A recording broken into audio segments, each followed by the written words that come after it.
عید کے مہینے 300 مرتبہ یہ تسبیح ضرور پڑھے۔ نبی کریم صلی اللہ علیہ وآلہ وسلم نے فرمایا، جو شخص عید کے مہینے 300 مرتبہ روزانہ یہ تسبیح پڑھیں گا، سبحان اللہ وبحمدہ، سبحان اللہ وبحمدہ، سبحان اللہ وبحمدہ۔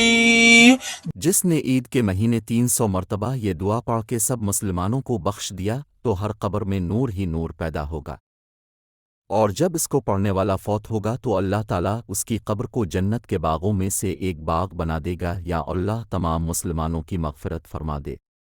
آمین سم آمین۔ اللہ تعالیٰ ہم سب کو عمل کرنے کی توفیق عطا فرمائے، آمین سم آمین۔ جو چینل پر نئے ہیں وہ نئی ویڈیو دیکھنے کے لیے چینل کو سبسکرائب ضرور کریں اور ساتھ ہی بیل آئکن پر کلک کریں تاکہ اگلی ویڈیو کا نوٹیفیکیشن بر وقت مل سکے۔ یوٹیوب چینل دین اور دنیا کی باتیں